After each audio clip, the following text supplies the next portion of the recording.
Salam untuk kita semuanya, berjumpa lagi dengan saya di channel Aritela Tutorial, tempat kita untuk berbagi informasi seputar informasi pendidikan dan informasi guru, serta informasi lain yang ada hubungannya dengan pendidikan dan guru, termasuk pembahasan honorer 2023. Pada pertemuan kali ini, saya menyapa seluruh Bapak Ibu honorer senair yang selalu setia melaksanakan tugas tanpa mengenal lelah. Saya yakin bahwa Bapak Ibu honorer selalu dalam keadaan sehat walafiat. Pada pertemuan ini, ada satu hal penting yang perlu saya sarankan kepada seluruh Bapak Ibu honorer senair terkait dengan revisi Undang-Undang Aparatur Sipil Negara yang segera akan disahkan. Nah, di sini Bapak Ibu ada informasi sebagaimana yang disampaikan oleh Ketua Komisi 2 DPR RI bahwa ada beberapa poin penting yang akan disepakati terkait dengan RUASN dan ini segera akan disahkan. Nah, tentunya kalau hal ini nantinya sudah disahkan menjadi undang-undang ASN yang sah dan resmi, maka bersukacitalah Bapak Ibu honorer karena di dalam RUASN yang akan disahkan ini nantinya mengatur terkait dengan nasib honorer, termasuk pengangkatan menjadi aparatur sipil negara baik PNS maupun P3K. Nah, Bapak Ibu terkait dengan hal ini, simak informasi ini sampai selesai. Jangan ketinggalan informasi dan bagi Bapak Ibu yang sedang menonton, demikian dengan Bapak Ibu yang mungkin baru menemukan informasi melalui channel ini, jangan lupa dukung dengan cara like dan subscribe saran komen, serta nyalakan tombol notifikasinya supaya semua informasi yang disalurkan melalui channel ini selalu update di layar Bapak Ibu. Tanpa basa-basi lagi langsung pada informasinya. Ketua Komisi 2 DPR RI, Ahmad Doli Kurnia, menyatakan bahwa rancangan undang-undang atau RUU ASN yang sedang digodok oleh Komisi 2 DPR RI melalui Panitia Kerja atau Panja Kerja RUU ASN akan segera rampung dan diharapkan dapat disahkan pada masa sidang yang akan datang. Nah, masa sidang yang akan datang Bapak Ibu sebagaimana sudah diinformasikan sebelumnya bahwa masa sidang yang akan datang itu di bulan Agustus ini yaitu pada pertengahan Agustus ini. Ada beberapa hari lagi ke depan kita tunggu Bapak Ibu. Jadi semoga nantinya apa yang telah dimuat di dalam RUASN ini yang mengatur tentang ASN demikian dengan nasib honorer segera ketuk palu sehingga Bapak Ibu honorer bisa meraih impian menjadi aparatur sipil negara sebagaimana yang diharapkan selama ini. Hal ini diungkapkan Doli dalam kunjungan kerja DPR RI ke Provinsi Sumatera Utara pada hari Senin 24 Juli 2023 beberapa minggu yang lalu Bapak Ibu ya. Jadi ini perlu kita ingat apa yang disampaikan bahwa memang pemerintah bersama dengan DPR RI mendukung penuh impian honorer menjadi aparatur sipil negara. Termasuk apa yang diidam-idamkan oleh para P3K dan ASN. RUASN insya Allah ini tinggal menunggu masuk masa sidang. Sudah selesai kemarin dibahas. Ingat Bapak Ibu ya, sudah selesai dibahas di tingkat panja atau di tingkat panitia kerja RUASN. Tinggal nanti pembahasan tingkat 1 dengan pemerintah. Kemudian langsung mudah-mudahan di awal masa sidang nanti di pertengahan Agustus kita mulai. Ingat Bapak Ibu. Jadi ini juga sejalan dengan informasi yang sudah disampaikan sebelumnya bahwa masa persidangan berikutnya setelah bulan Juli yaitu di pertengahan bulan Agustus ini. Jadi Bapak Ibu mohon bersabar ya dan pantau terus informasi terkait dengan RUSN. Mungkin minggu ketiga sudah selesai. Ini ungkap Doli selaku Ketua Komisi 2 DPR RI yang merupakan politisi fraksi Golkar yang dikutip tribungayo.com dari dpr.go.id pada Rabu 26 Juli 2023 beberapa minggu yang lalu. Lebih lanjut, Doli memberikan kabar baik bagi tenaga honorer di Indonesia.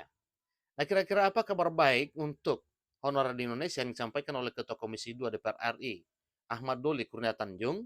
Ikuti terus informasi berikut, Bapak Ibu. Di mana Komisi 2 DPR RI memastikan bahwa tidak akan ada pemberhentian tenaga honorer dan tidak akan ada penurunan tingkat kesejahteraan atau gaji dari tenaga honorer yang selama ini mereka terima. Selain itu juga dalam penyusunan revisi Undang-Undang Aparatur Sipil Negara yang disebut dengan RUASN, upaya dilakukan untuk tidak menambah beban anggaran baru. Karena ketika terganggu dengan anggaran, maka jelas apa yang dicita-citakan terkait dengan hal ini itu tidak bisa terkabul.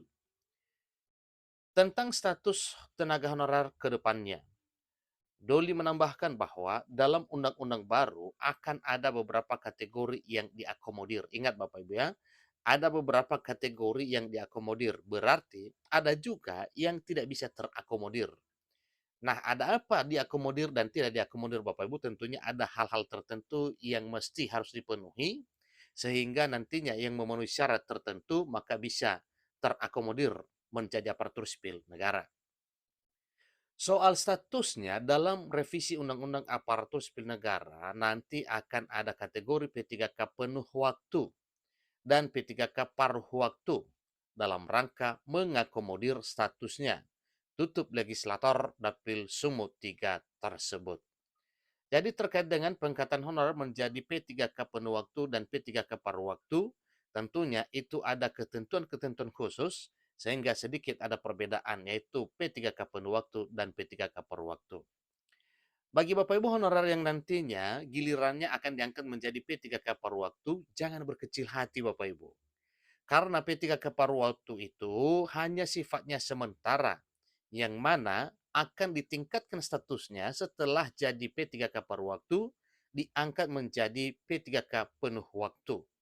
Tanpa seleksi lagi, artinya dipindah statuskan saja dari paruh waktu ke penuh waktu. Jadi bagi Bapak Ibu nanti yang sifatnya menerima hal ini, ya terimalah dulu karena memang itu sifatnya sementara. Tapi bersyukur dengan perubahan status yaitu dari honorer menjadi ASN. Revisi Undang-Undang Aparatur Sipil Negara ini telah menjadi perhatian penting dalam pembahasan di Komisi 2 DPR RI yang bertanggung jawab atas urusan pemerintahan dalam negeri, otonomi daerah, dan aparatur sipil negara atau ASN. Proses penyusunan revisi Undang-Undang ASN dilakukan dengan cermat dan melibatkan sejumlah pihak terkait guna memastikan isi undang-undang dapat menjawab kebutuhan dan aspirasi masyarakat serta memperbaiki kondisi ASN di Indonesia. Ingat, ini merupakan satu hal penting dalam proses penyusunan RUU ASN, yaitu bisa dipastikan bisa menjawab kebutuhan dan aspirasi masyarakat serta mampu memperbaiki kondisi aparatur sipil negara di Indonesia. Karena semua di dalam RUU ini apa yang telah diinput dan telah dimuat itu benar-benar berpihak kepada nasib ASN, P3K, dan juga para honorer. Yang notabene dalam RUU ASN ini artinya RUU ASN mengatur terkait dengan ASN. RUU ASN ini diharapkan dapat mengatur lebih jelas mengenai status, hak, dan kewajiban ASN di Indonesia. Soal statusnya dalam RUU ASN nanti akan ada kategori P3K penuh waktu dan paruh waktu yang dalam rangka mengakomodir status para honorer ini, itulah yang diungkapkan oleh Ketua Komisi 2 DPR RI. RUU ASN telah menjadi perhatian penting ya dalam pembahasan di Komisi 2 DPR RI, yang mana hal ini nantinya yang bertanggung jawab atas urusan pemerintah dalam negeri, demikian dengan otonomi daerah dan ASN. Jadi proses penyusunan RUU ASN dilakukan dengan cermat Bapak Ibu ya, itu tidak mungkin dilakukan dengan buru-buru, wajib dengan cermas dan cerdas. RUU ASN ini diharapkan dapat mengatur lebih jelas ya terkait dengan status dan hak para ASN di Indonesia. Sehingga mereka dapat diakui dengan baik dan mendapatkan hak-hak yang layak sesuai dengan kontribusi dan pengabdiannya kepada negara.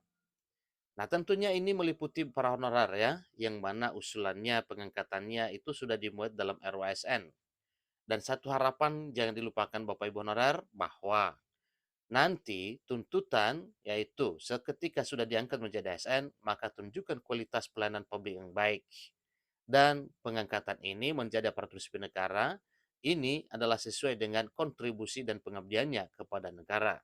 Jadi wajar pemerintah pusat bersama dengan DPR RI menghargai pengabdian Bapak Ibu selama ini.